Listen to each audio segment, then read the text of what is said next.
하나님의 말씀은 고린도전서 2장 6절부터 16절까지입니다.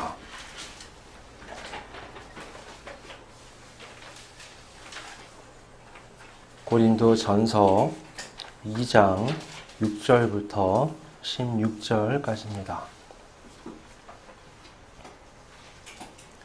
봉독하겠습니다. 그러나 우리가 온전한 자들 중에서는 지혜를 말하노니 이는 이 세상의 지혜가 아니요 또 이 세상에서 없어질 통치자들의 지혜도 아니요 오직 은밀한 가운데 있는 하나님의 지혜를 말하는 것으로서 곧 감추어졌던 것인데 하나님이 우리의 영광을 위하여 만세전에 미리 정하신 것이라. 이 지혜는 이 세대의 통치자들이 한 사람도 알지 못하였나니 만일 알았더라면 영광의 주를 십자가에 못 박지 아니하였으리라. 기록된 바 하나님이 자기를 사랑하는 자들을 위하여 예비하신 모든 것은 눈으로 보지 못하고 귀로 듣지 못하고 사람의 마음으로 생각하지도 못하였다 함과 같으니라. 오직 하나님이 성령으로 이것을 우리에게 보이셨으니 성령은 모든 것, 곧 하나님의 깊은 것까지도 통달하시느니라. 사람의 일을 사람의 속에 있는 영 외에 누가 알리요? 이와 같이 하나님의 일도 하나님의 영 외에는 아무도 알지 못하느니라. 우리가 세상의 영을 받지 아니하고 오직 하나님으로부터 온 영을 받았으니 이는 우리로 하여금 하나님께서 우리에게 은혜로 주신 것들을 알게 하려 하심이라. 우리가 이것을 말하거니와 사람의 지혜가 가르친 말로 아니하고 오직 성령께서 가르치신 것으로 하니 영적인 일은 영적인 것으로 분별하느니라. 육에 속한 사람은 하나님의 성령의 일들을 받지 아니하나니 이는 그것들이 그에게는 어리석게 보임이요 또 그는 그것들을 알 수도 없나니 그러한 일은 영적으로 분별되기 때문이라. 신령한 자는 모든 것을 판단하나 자기는 아무에게도 판단을 받지 아니하느니라. 누가 주의 마음을 알아서 주를 가르치겠느냐? 그러나 우리가 그리스도의 마음을 가졌느니라. 아멘. 오늘날 지혜라고 하면 사전적 의미는 사물의 이치를 잘 알고 그 사물을 정확하게 사용할 줄 아는 어떤 정신적인 능력을 의미합니다. 하지만 고대 세계에서의 지혜는 그보다 훨씬 더 큰 개념의 것이었습니다. 모든 지식이 그 안에 포함되어 있고 살아가는 데 필요한 모든 알미라는 게 그 지혜에 들어가 있는 겁니다. 따라서요, 고대 세계에서 지혜를 얻는다는 것은 인생의 성공을 의미했고 지혜를 잃는다는 것은 인생의 실패를 의미했습니다. 그래서 사람이 추구해야 할 가장 최우선 되는 것이 바로 지혜였습니다. 하나님의 말씀인 이 성경 안에서도요, 우리는 지혜라는 단어를 참 많이 발견하게 됩니다. 그런데 이 성경에는 두 종류의 지혜가 등장을 합니다. 하나는 하나님께로부터 공급되는 지혜이고 다른 하나는 세상으로부터 공급되는 지혜입니다. 이 두 지혜는 매우 이질적이에요. 마치 자석에 같은 글귀를 붙여놓으면 밀어내는 것처럼 절대 공존할 수 없는 게 하나님의 지혜와 세상의 지혜입니다. 사람은요, 하나님의 지혜로 살든가 아니면 세상의 지혜로 살든가 둘 중에 하나만 가능합니다. 이건요, 마치 색안경을 끼는 것과 같아요. 노란색과 빨간색 색안경이 있는데 노란색 색안경을 끼고 세상을 바라볼 건지 아니면 벗고 빨간색 색안경을 끼고 세상을 바라볼 건지 둘 중에 하나만 가능한 겁니다. 지혜는 세상을 바라보는 우리 내면의 안경과 같아요. 우리가 접하는 모든 것들, 모든 사람, 모든 지식, 모든 문화를 이 관점에서 보이지 않는 이 지혜의 안경으로 그것을 바라보며 우리가 살아가는 겁니다. 본문에 앞서서 우리가 살펴본 고린도전서의 말씀들을 보면 지혜가 굉장히 부정적으로 묘사되고 있죠. 인간의 지혜로 볼 때요, 이 십자가의 도라는 건 너무나 어리석고 미련한 겁니다. 그런데 구원받은 그리스도인들에게 이 십자가는 하나님의 지혜고 하나님의 능력이죠. 세상에서 가장 극명하게 대조되는 것이 이 십자가에 대한 그리스도인의 관점과 세상 사람들의 관점이라고 말할 수 있습니다. 그리고 그 관점들의 뒤에는 세상의 지혜와 하나님의 지혜가 자리하고 있습니다. 여러분, 모든 그리스도인들은요, 비그리스도인이었을 때가 있습니다. 그렇죠? 나는 모태신앙인데요. 아니요, 모태신앙이어도 내가 죄인임을 깊이 깨닫고 예수를 그리스도로 고백하게 되는, 진정으로 고백하게 되는 인생의 기점이 반드시 있습니다. 그래서 그리스도인의 삶은 비그리스도인이었을 때의 삶과 회심 후 그리스도인이었을 때의 삶으로 구분될 수 있습니다. 이 전환의 과정에서 우리는 필연적으로 세상의 지혜를 버리고 하나님의 지혜를 취하게 됩니다. 세상의 지혜가 죄를 향하게 우리를 만든다면 하나님의 지혜는 우리를 의를 향하게 만듭니다. 그래서 오늘 본문 6절에서 바울은 온전한 자들 중에서는 지혜를 말하노니 라고 말하는 겁니다. 온전한 자, 곧 그리스도인으로서 바르게 서 있는 사람은 하나님의 지혜를 가지고 있습니다. 이 지혜는 세상의 지혜와는 전혀 다르죠. 바울은 이 지혜가 세상의 지혜, 통치자들의 지혜와 다른 지혜라고 말합니다.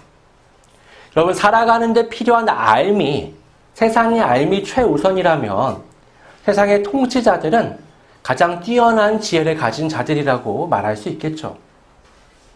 그들은 세상의 알미에 있어서 가장 앞선 사람들이라고 말할 수 있습니다.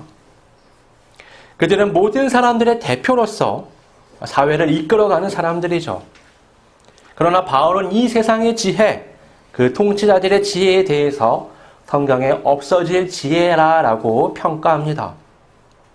8절에 보면 이 세대의 통치자들이라고 표현하죠. 그리스도인이라면 두 세대에 대해서 명확하게 알고 있어야 합니다. 성경은요, 현재의 세대와 다가올 세대를 구분합니다. 현재 세대는 죄와 사망의 왕노릇하는 세대이고, 다가올 세대는 예수 그리스도께서 왕으로 계시는 세대죠. 중요한 건 다가올 세대, 미래의 그 세대의 왕이신 예수 그리스도께서 현 세대로 이미 들어오셔서 왕좌에 좌정하셨다는 겁니다. 뒤에 있는 세대가 앞 세대를 침투하기 시작했다는 거죠. 예수 그리스도가 왕으로 계신 다가올 세대는요, 예수님의 재림과 함께 진정한 시작을 맞이할 겁니다. 그러나 이미 예수님의 초림의 때부터 2000년 전부터 그 세대는 이 현 세대 가운데 시작되었다라고 말할 수 있는 겁니다. 그래서 모든 그리스도인은요, 현 세대를 살아가지만 우린 사실상 다가올 미래의 세대에 속한 사람들이다라고 말할 수 있습니다.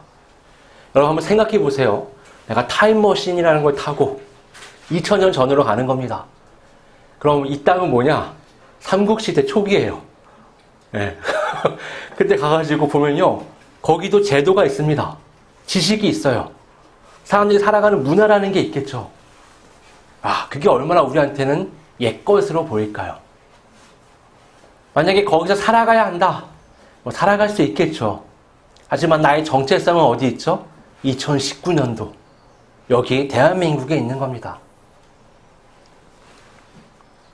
우리는 지난 2000년의 역사를 이미 다 알고 있어요. 그렇죠? 그래서 2000년의 역사를 통해서 인류가 경험한, 또 인류가 공부한 것들을 우리는 이미 배웠습니다. 무엇이 더 좋은 것인지, 무엇이 실수였는지, 무엇이 바른 것인지 이미 알고 있어요. 그래서 2000년 전에요, 아무리 그때도 인권이 있고, 그때도 윤리가 있고, 그때도 문화가 있고, 과학이 있고, 제도가 있지만, 우리는 훨씬 뛰어난 관점에서 그것들을 평가해 볼 수 있는 겁니다. 모든 그리스도인은요, 하나님 나라, 미래의 그 나라, 다가올 그 나라의 것들을 가지고 있는 사람으로서 현 세대의 많은 것들을 온전히 바라볼 수 있는 사람들입니다. 현 세대는 결국에는 지나가 버릴 세대죠. 우리는 하나님께서 공급하시는 그 지혜로 현 세대를 살아가지만 영원을 향해서 살아가는 사람들입니다. 7절은 이 지혜에 대해서 또 다른 설명을 합니다. 이 지혜는 감춰졌던 것인데 하나님이 우리의 영광을 위해서 만세전, 곧 창조 때 전부터 이것을 준비하셨다라고 말씀합니다. 여기서 중요한 것은 하나님께서 감추셨고 하나님께서 예비하셨다는 겁니다. 하나님께서 감추셨다는 게 무슨 의미인가? 여러분 구절을 보시면 뭐라고 되어 있죠? 눈으로 보지 못하고 귀로 듣지 못하고 마음으로 생각하지도 못하였다. 여러분 우리가 갖추고 있는 모든 지혜는요, 또 모든 지식은요, 사실 입력 과정이 있어야 합니다. 그 사람을 자연에다가 그냥 방치해 놓잖아요. 태어나자마자. 그럼 짐승처럼 커요. 왜냐하면 보고 듣고 느끼는 게 그런 것이기 때문에. 우리는요, 보고 듣고 생각하는 과정을 통해서 내 속 안에 지혜와 지식을 쌓아가는 겁니다. 여러분 헬렌 켈러를 한번 떠올려 보세요. 그녀는 보지 못했죠. 듣지 못했습니다. 근데 어떻게 그렇게 훌륭한 지식인이 되었을까요? 생각하는 과정이 있어요. 그러니까 보지도 못하고 듣지도 못하지만 가정교사 앤 셀리번의 도움과 또 그녀의 각고의 노력으로 생각하는 입력 과정을 반복해서 사용해서 그녀는 지식인이 될 수 있었던 겁니다. 엄청난 거죠. 엄청난 두 사람의 노력이 있었지만 근본적으로 생각이라는 입력 방식이 있기 때문에 그녀는 지식인이 될 수 있었습니다. 하나님께서는요, 인간이 보고, 듣고, 생각하는 모든 입력 과정으로 하나님의 지혜를 알 수 없게 감추셨습니다. 하나님께서 감추시기로 작정한 것을 우리 인간의 지혜로, 우리 인간의 노력으로 그것을 도저히 얻을 수 없습니다. 그러면 보지 않고, 듣지 않고, 생각할 수 없는데 내 안에 그 하나님의 지혜가 어떻게 들어올 수 있는 걸까요? 10절의 말씀을 보면 오직 하나님의 성령을 통해 우리에게 이 지혜를 보이셨다라고 말씀합니다. 대체 성령이 어떤 특성이 있길래 우리에게 이 지혜를 보이실 수 있는 걸까요? 성령은 모든 것을 통달하였기 때문에 우리에게 이 지혜를 공급할 수 있습니다. 우리가 살아가는 모든 세계, 모든 지식, 모든 문화, 모든 깊은 것까지 모든 것에 성령께서는 통달하셨습니다. 성경이 뭐라고 말하느냐? 오늘 본문에는 하나님의 마음속에 있는 깊은 것까지도 통달하셨다라고 말합니다. 11절을 한 가지 예를 들죠. 생각해봐라 이겁니다. 사람의 일을 그 사람의 영 외에는 알 수 없는 것처럼 하나님의 일도 하나님의 성령 외에는 알 수 없다. 그 성령께서 우리 안에 임하신 겁니다. 성령께서 오신 목적에 대해서 12절은 이렇게 말씀합니다. 우리로 하여금 하나님께서 우리에게 은혜로 주신 것들을 알게 하려 하심이라. 여러분 모든 그리스도인은요 하나님의 은혜 가운데 살아갑니다. 여러분 출애굽 사건을 한번 떠올려 보세요. 사실 출애굽한 이스라엘 백성들은요 하나님의 은혜로 온전히 살아갔습니다. 애굽에 내린 10가지 재앙, 홍해가 갈라졌던 그 사건들, 죽음의 사자를 피했던 6월절의 그 사건, 광야에서 마실 물과 먹을 음식, 또 그들의 옷이 해지지 않았던 일들, 아말렉과의 전쟁, 모든 것들이 사실은 하나님의 공급하심이었죠. 말 그대로 그들은 하나님의 은혜 가운데 살아갔습니다. 우리도 마찬가지죠. 가장 중요한 구원은요 말할 것도 없고 우리가 깨닫는 모든 말씀의 신비, 우리의 교회, 우리의 가정, 우리의 일터, 모든 것이 사실은 하나님의 은혜입니다. 여러분 생각해 보세요. 나 이렇게 숨을 쉬지만 실상 나는 이 공기 한 줌 만들 능력이 없습니다. 내가 나라고 이렇게 살아가고 자유를 외치지만 사실 나는 내 살, 내 피, 내 뼈 만들 수 있는 능력이 없습니다. 우리는 하나님께서 공급하신 이 세계 안에서 하나님이 우리에게 주신 이 많은 것들을 누리며 살아가는 사람들입니다. 그것을 깨달을 수 있을 때, 그 하나님의 은혜를 깨달을 때 나는 참 만족 가운데 감사와 찬양의 삶을 살아갈 수 있는 겁니다. 이것이 다가올 미래의 삶을, 미래 영생의 세계를 관통하는 지혜라고 말할 수 있습니다. 그러나 그 지혜를 오늘날의 이 시대의 사람들은 헤아릴 수가 없습니다. 마치 우리가 2000년 전으로 돌아가서 이 땅의 사람들에게 많은 좋은 것들을 가르쳐줘도 도저히 이해할 수 없는 것과 같습니다. 8절의 말씀처럼 이 세대의 통치자들은 영광의 주를 십자가에 못 박았습니다.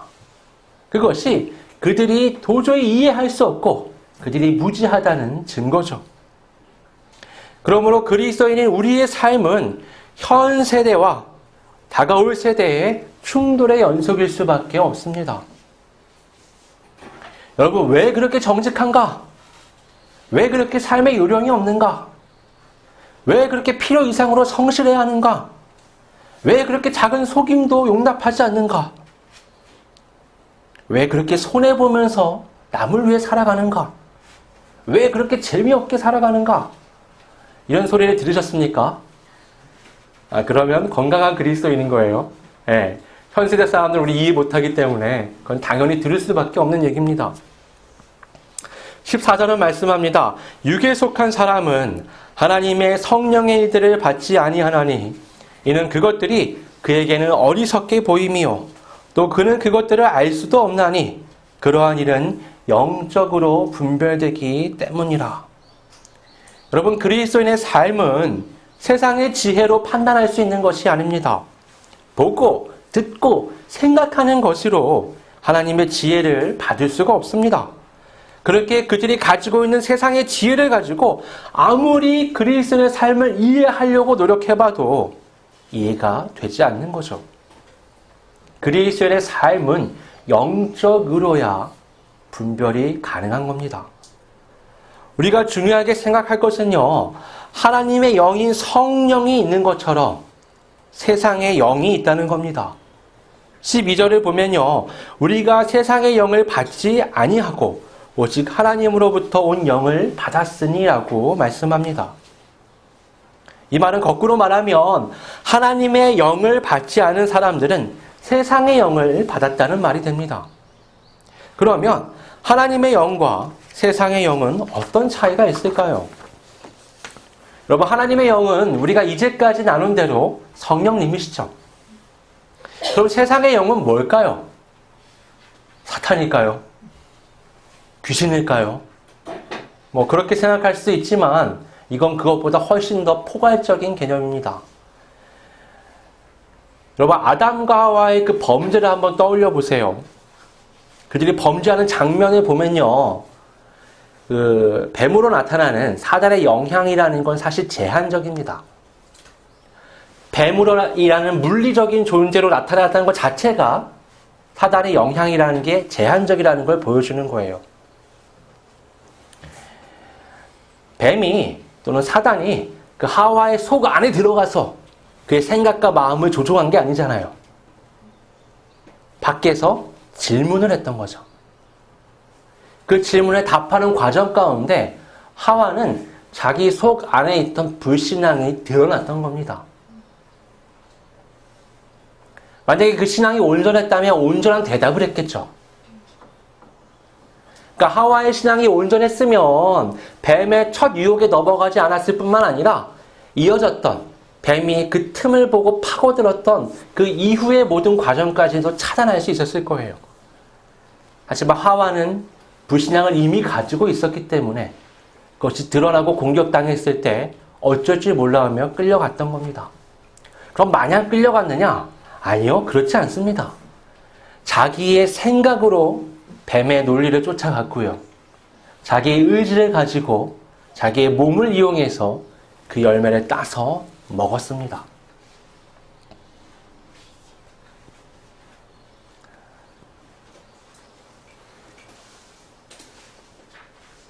세상의 영에서요, 이 세상이란 단어는 물리적으로 펼쳐져 있는 이 세상이 아니라요, 하나님께 반대하는 모든 세계를 의미합니다.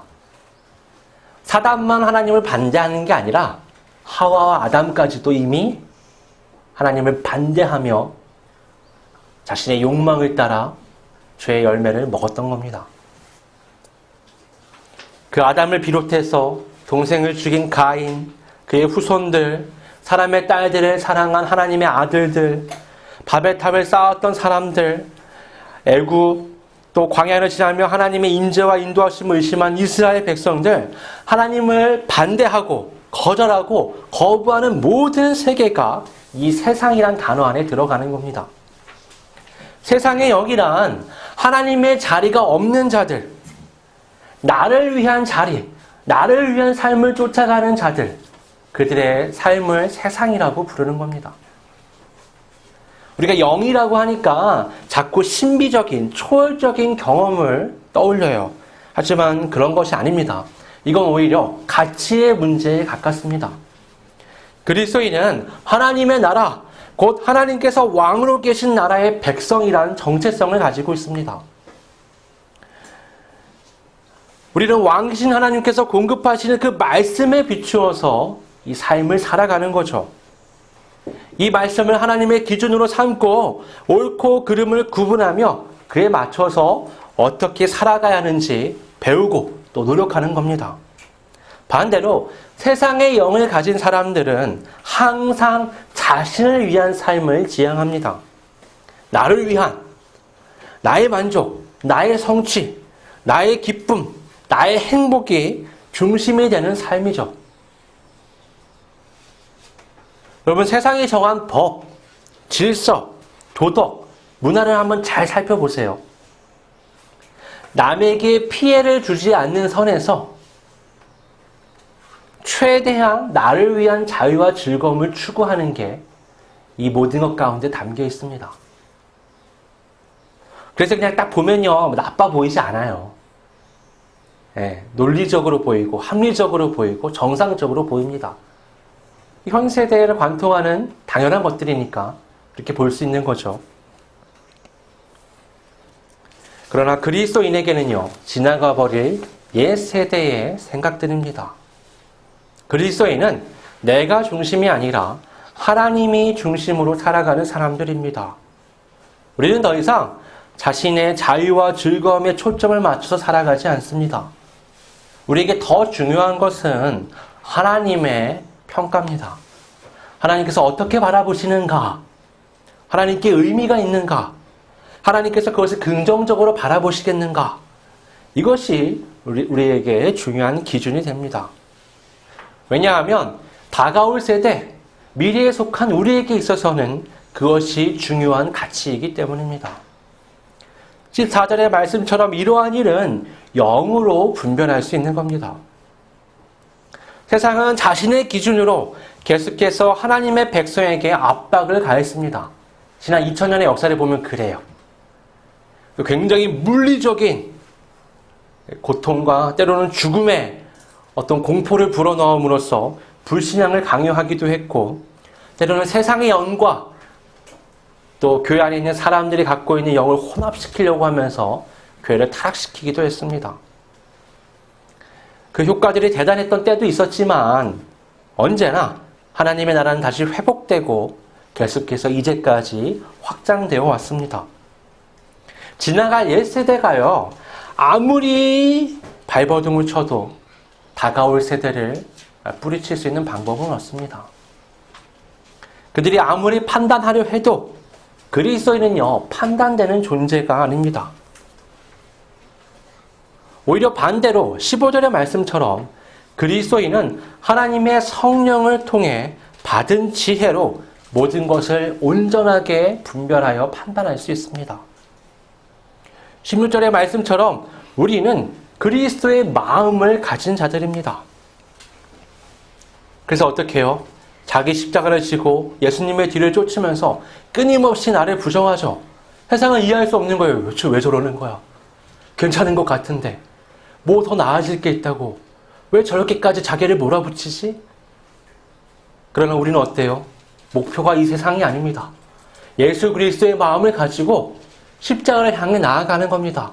나를 부정하고 극복하고 성화의 길을 끊임없이 걸어갑니다. 우리는 계속해서요, 이 세상의 지혜를 벗어버리고 하나님의 지혜로 살아가려는 노력을 기울여야 합니다. 나를 위해 나의 즐거움, 나의 행복, 나의 안녕에 맞춰진 그 초점을 벗어나서 주님의 마음을 품은 자답게 하나님의 영광, 하나님의 뜻, 예수 그리스도께서 이 땅 가운데 보여주신 그 공생의 가운데 나타난 그런 헌신적인 이웃을 향한 사랑에 우리의 초점을 맞춰야 합니다. 그것이 영생으로 이어지는 우리 삶의 유일한 가치입니다. 현 세대를 살아가지만 올 세대를 살아가게 될 올 세대에 속한 사람다운 온전한 지혜를 가진 그리스도의 삶을 살아가시기를 바라겠습니다. 말씀을 생각하면서 함께 통성으로 기도하겠습니다. 아버지 하나님, 우리는 현 세대를 살아가지만 다가올 미래의 세대, 하나님의 나라에 속한 하나님의 백성이라는 정체성을 가진 자들입니다. 하지만 오늘을 살아갈 때에 사실 우리는 때때로 너무나 혼란스럽습니다. 때때로 너무나 헷갈립니다. 하나님의 말씀에 귀 기울이지 않고 우리 주 예수 그리스도의 그 십자가에 초점을 맞추지 않으면 우리는 마치 물에 떠밀려가는 부유물처럼 이 땅에 떠돌아다니며 세상의 문화, 세상의 지식, 세상의 사신강식에 휩쓸려서 세상의 것들에 몰두하고 있는 나 자신을 발견하게 됩니다. 오늘 말씀을 통해서 다시금 우리가 신앙인으로서 정체성을 회복하기를 소원합니다.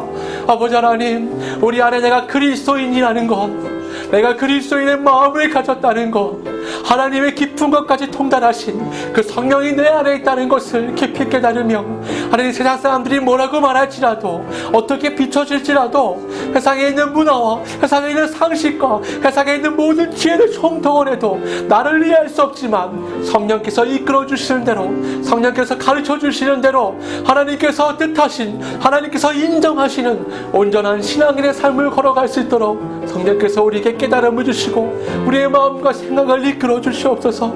하나님, 그리하여 올 세대에 속한 하나님의 백성답게 하나님께서 칭찬하시는, 하나님께서 기뻐하시는, 하나님께서 인정하시는 온전한 그리스도의 삶을 살아갈 수 있도록 주여 우리를 격려해 주시고 이끌어 주시옵소서. 이 세상의 거대한 문화와 거대한 지식과 거대한 이 세상의 많은 상식의 벽 앞에서 수많은 사람들의 만남 속에서 하나님, 용기를 잃지 않고 담대히 그리스도인으로서 살아갈 수 있도록 성령께서 우리의 마음과 생각을 붙잡아 주시고 우리에게 용기를 불어넣어 주시옵소서.